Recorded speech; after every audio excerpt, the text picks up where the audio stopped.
Hello again, good day everyone. It's beautiful weather here in Albuquerque, New Mexico. We're getting spring early, but we could have a few more cold fronts before May actually that happens here.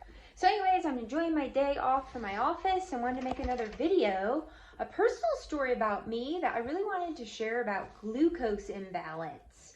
So most of you that know me know that I grew up in a family that was super athletic, but we ate junk food and we were all sugar addicts. I mean, I'd have grapefruit in the morning and my mom would put sugar on top. Lucky Charms, Jimmy Dean sausage.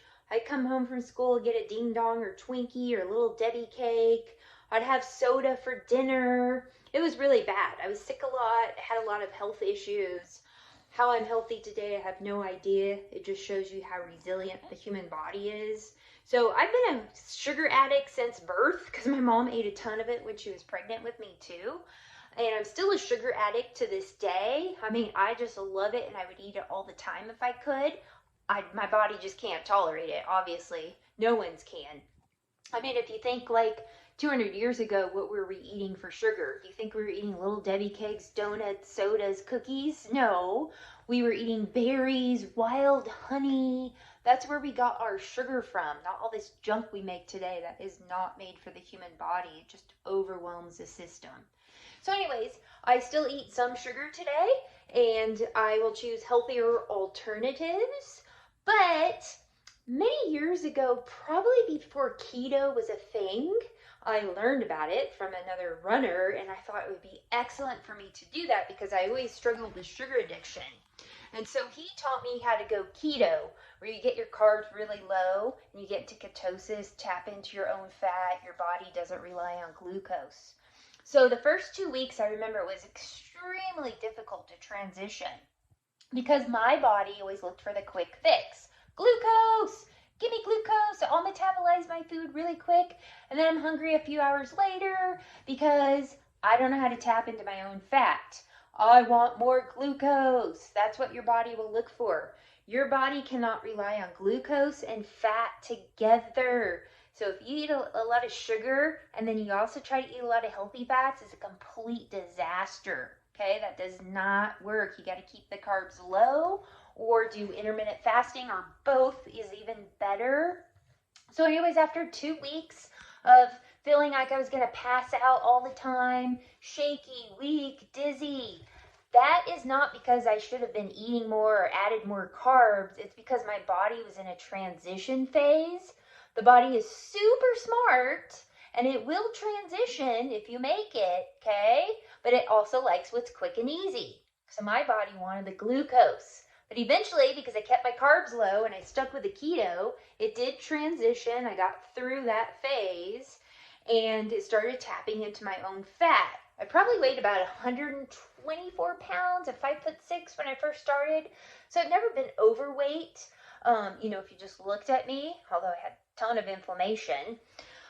But after about 6 months on keto, I was feeling amazing. I could run like 12, 13-mile mountain races and I only fueled with water. My energy was through the roof. My brain function was probably the best of all. It was phenomenal. I've never experienced anything like it. My problem was I got really thin. I got down to about 110 pounds and then I kind of started looking anorexic. And I still wanted to continue, but I remember I did a half marathon in Tucson with a couple of my girlfriends and we had a great race and we wanted to celebrate after. And so we had some chocolate cake and some like blueberry apple shots. I actually never drink alcohol. I just don't like how it tastes. But they gave us some free shots because we went to the restaurant quite a few times. And I said, okay, I'll give it a try. So I really carb overloaded that night. Chocolate cake, a couple of shots, broke out of ketosis and eventually slowly kind of went back to my old ways. Not that I was eating a ton of sugar, but I increased my carbs and I went out of ketosis. Now, the nice thing is I gained a little bit of weight back. It wasn't good looking that thin, but I never got back into that again until recently. So I remember this summer, my husband and I took a trip to Telluride, probably the most beautiful place on earth. If you've never been to Telluride, you've got to get there. It's phenomenal. But anyways, I usually try to eat healthy when we travel too. I look for organic places, healthier, clean places to eat. We buy groceries for Airbnb as well. But I kind of splurged a little again on some dessert. I was like, oh, I'm just going to eat a dessert here at this restaurant and that dessert at this restaurant. I very easily go back into my old ways, okay? That's my downfall. That's my area of weakness. But I did notice on the trip, we did a lot of hikes, really long hikes, like 4 or 5 hour hikes in the mountains. One day, after I'd eaten a bunch of chocolate cake the night before with ice cream, I ate breakfast. We went and did paddle boarding at Trout Lake. It was gorgeous. And then we wanted to do a hike to this huge waterfall they had there. And we were hiking over and jogging, and I got really weak because we skipped lunch. My husband can skip meals and it's no big deal. He's really good at burning fat, and he doesn't like desserts or sweets. He just likes some carbs, but he never eats desserts. Well, I was like, okay, I think I can make it. Oh gosh, it was like by 1 or 1:30 p.m. I was getting so weak and dizzy and shaky. I thought I was going to pass out. I couldn't keep going. So I had to make us stop the hike. Luckily, it was pretty close to town. This wasn't deep into the mountains where it was secluded. It was a waterfall real close in town. But we had to actually go to a restaurant, and I had to eat some good protein so I could get my energy. And then we went back and finished our hike, and I did fine. But he was so irritated because I had to do that and mess up our hike and then start over again.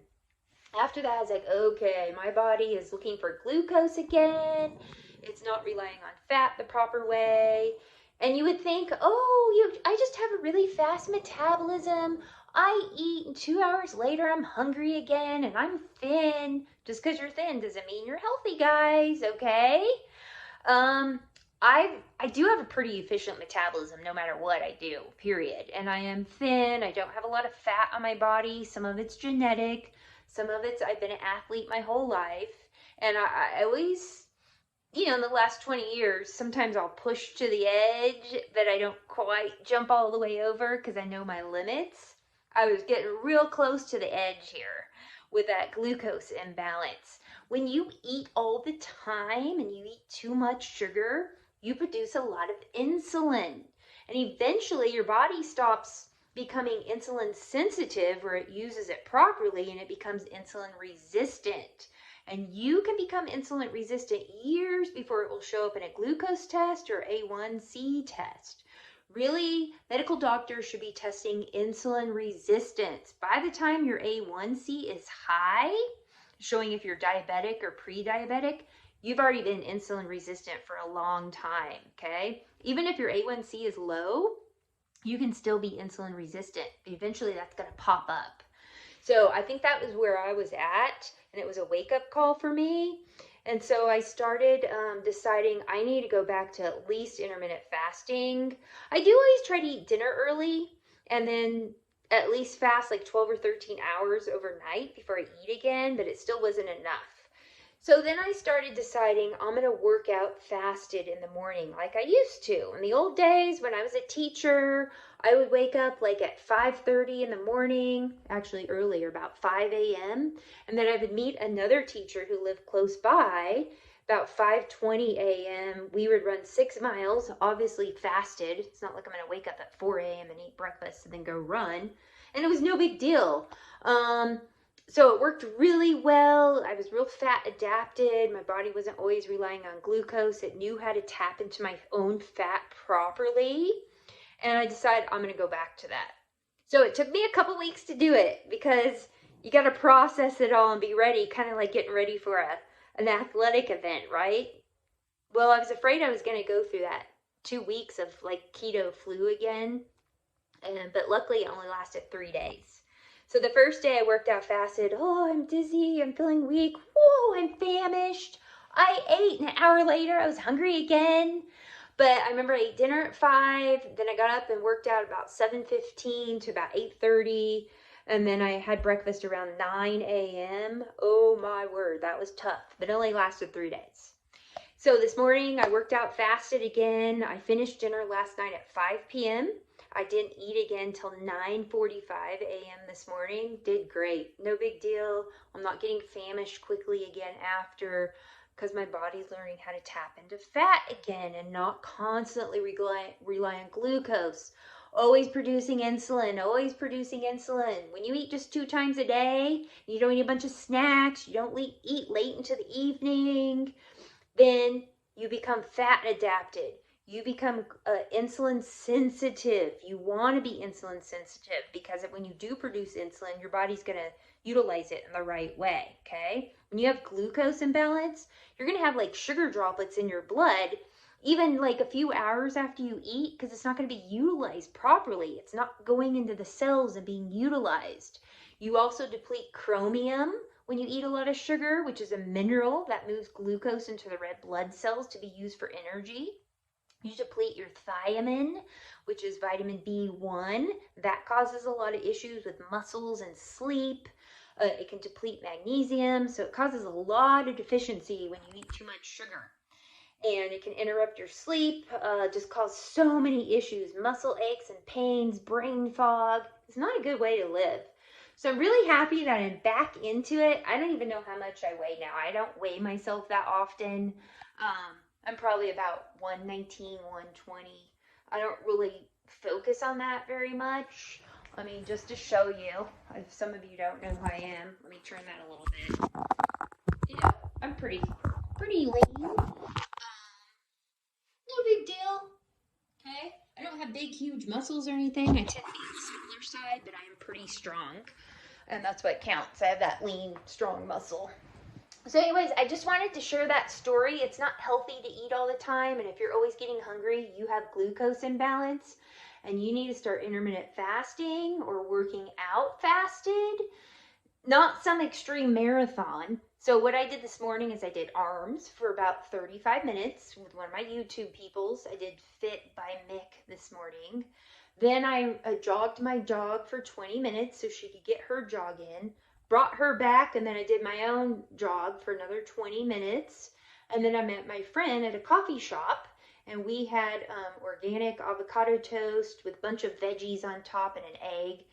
And it was no big deal. I didn't feel like I was going to pass out or anything. I felt a little hungry. I was ready to eat. And then I ate, and I was satisfied. And I didn't feel like I had to eat again in an hour or two. So anyways, I just wanted to explain that. Dr. Berg also has a good video on it, so I'll post his link as well. But don't think it's normal if you're hungry all the time, or, oh, I have fast metabolism, I just have to eat all the time. No, that's creating glucose imbalance. And if you have a trouble transitioning from eating all the time to maybe only eating twice a day or working out fasted, you have glucose imbalance. And at Function Health, they will do the right test. They will do an insulin resistant test to see where you're at. Now, if you can't afford the $500, you can also go to choosehealth.io, and they will test your cholesterol, the ratios. They'll test glucose, A1C, and insulin resistance, inflammation in your body, and oxidative stress. I will post a link for that below too. But anyways, I just wanted to share that information. It's really important, and so many people are becoming insulin resistant today, and it's interfering with their health. All right, bye-bye.